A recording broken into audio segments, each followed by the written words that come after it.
again, orbits are just going to be a lateral, just like every other lateral. The only difference here is going to be you're going to center to the orbit itself, and your collimation is going to be very small. So what might you do orbits for? One of the things would be if you're doing an MRI on the patient and the patient thinks that they might have metal shavings in their eye.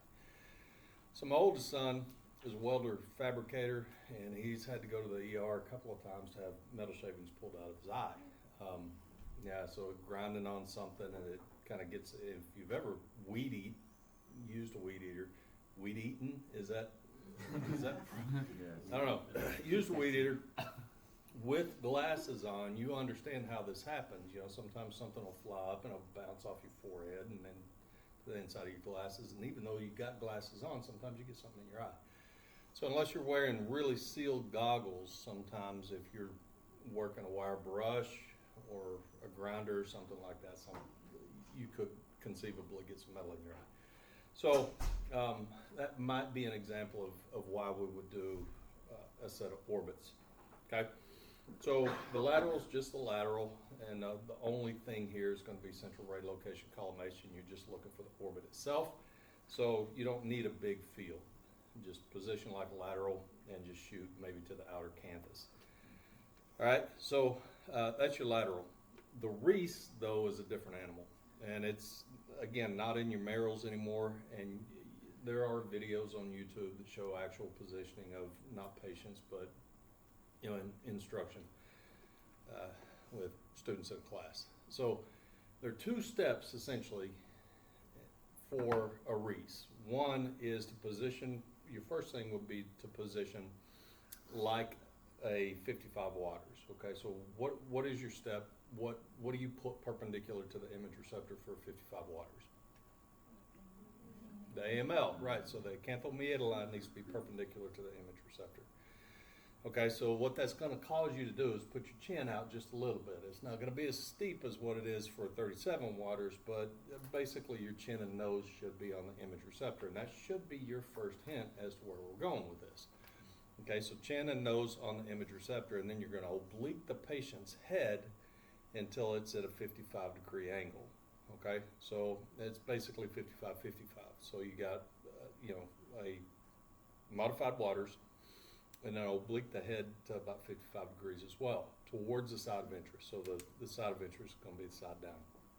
Your eyes are the image receptor in this case. Okay, so you want to shoot PA for the reasons that we've talked about before. I was very proud of y'all. In Amy's presentation, somebody said, like the brain was not radio sensitive, right? So least radio sensitive would be nervous tissue, so the brain. And for the same reasons that we talked about in the skull, we want to shoot a PA. I'm going to show you both AP and PA. But right now, you're the image receptor, so we're oblique the patient, chin and nose on the image receptor, 55-degree waters with a 55-degree oblique on it. Okay?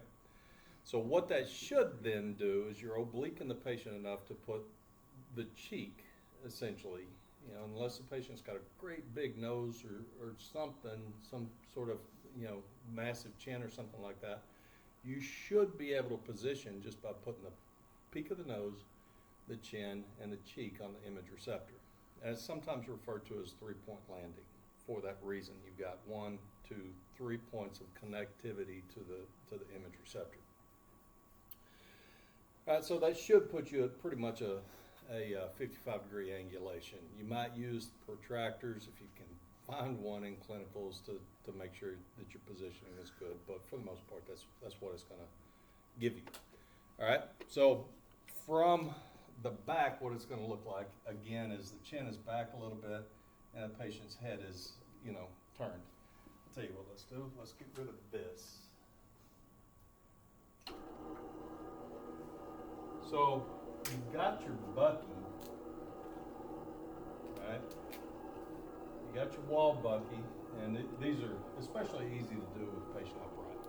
You got your wall bucky, and what's always dead square in the middle of the wall bucky? Crosshairs, right. So they're right there. So what you can do is kind of estimate the height of the patient's eyes before you get them up against the image receptor, right? So what you can do is you can adjust your image receptor, adjust the bucky until it's pretty much at the level of their orbits, okay? And then what you can do is have the patient, you know, just tell the patient, I want you to put your eyeball right there, okay? And they can position themselves pretty well for it. Whenever we get into TMJs and things like that, you can use basically the same thing. You know, you might do your TMJs with the patient laying on the table, but if you tell them, put your ear hole right there, they can get really close to it, right? Don't tell them EAM because they're not gonna have a clue as to what you're talking about. Just say, I want you to put your ear hole right there. Okay, same thing here, I want you to put your eyeball right there. And in most cases, they're gonna probably go like this, okay? That's not how you want them. That's number one. The patient's going to position themselves in a position that's going to put their forehead, their cheek, and their nose on the image receptor, and that's not what you want. You're going to flip this around at some point, and you're going to think the 3 points of connectivity should be the forehead, the nose, and the cheek, and it's not, okay? So don't make that mistake because you're not going to see what you need to see. So they do that. Then you just have the patient pull their chin back until their chin, cheek, and nose is on the image receptor and you're pretty close to it. So what you then want to see is on the image receptor what you're hoping to accomplish. And by the way, this is also parieto-acanthial projection or parietoorbital projection. It's positioned like parieto-acanthial, but it's parieto-orbital. Now, where's my pencil? Here. This is the part that's going to make you cringe a little bit. If I look inside the skull, you see that thing right there? Mm-hmm. That's what you're looking for. You are looking for the optic canal. You're trying to put the central ray parallel to the optic canal so that you can see through it. Okay? Now, if I drew a circle on the board, and I said I wanted to make quadrants out of that circle, what would that mean? To make it half twice. Yeah, half twice. So I'm going to divide it and divide it. Okay, so now I've got 1, 2, 3, 4. All right, so now, again, we're looking for the optic canal, and it's going to show, no, shouldn't have changed this. There we go. The optic canal, and where it's going to show up is in a very specific place. So if I take the point of this pencil, and stick it into the optic canal, and again, you've divided the optic canal into 4 sections. You put a line going upwards and one going across. Which quadrant would you call that? Is it upper? No, it's lower. Is it inner? No, it's outer. So it's going to be in the lower outer quadrant. Okay? So if we're doing this patient's left optic canal in a Rhese, then it should show up somewhere along in there. Okay? Now the thing is, if you misposition this, you see how I've got the pencil pretty much, you know, parallel to your line of sight here, right?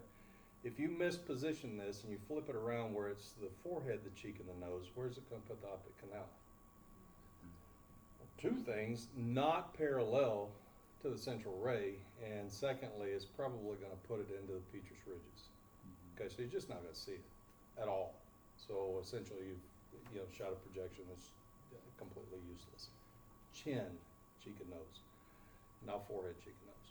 Okay, you know, you got a tech working with you that says forehead, cheek, and nose. Your answer is, well, your answer on the test is going to be chin, cheek, and nose, right? And you can try in that case to, you know, reason with the technologist, but you know how it's going to go, right? Mm-hmm.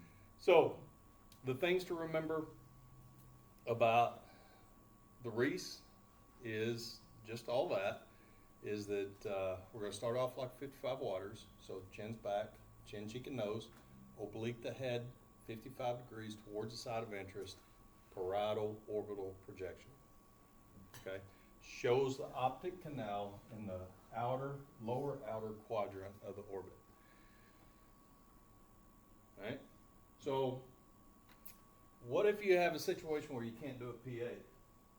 Can't do it AP? You don't really want to. You don't really want to, but you can, right? So if you're defining positioning is to put the chin, cheek, and nose in contact with the image receptor for PA, then could you do the same thing AP? I mean, what would the relationship of those three structures in a plane that would go across those three structures, touching them, be in relationship to the image receptor? Parallel, right. Parallel. So you're going to take something and you're going to lay it on those three things. You make that parallel. And make that parallel to the floor. Exactly. Simple. Simple. So it seems like shooting AP should be more difficult. It's really not. Just take something and put it on those three, just point it to my forehead, those three structures, oblique the head until that's parallel to the floor, and you're golden. Okay? So Rhese, simple. Any questions on that? You might want to look over the, the anatomy of the orbit. Offhand, I'm not even going to bend over and pick that up. I started stiffening it up again. I don't know why. I've been on naproxen for a week and a half now, and it was so much better. And then yesterday, not so much. I was helping a neighbor do some stuff, and I shouldn't have been. All right, so any questions on Rhese? So the only question I can remember about specific to anatomy is the orientation of the orbit. It's really a cone-shaped thing, all right? And if you look at it, you can kind of see the way the cone goes. It's a cone kind of like a funnel with a narrow end of the funnel pointing medially.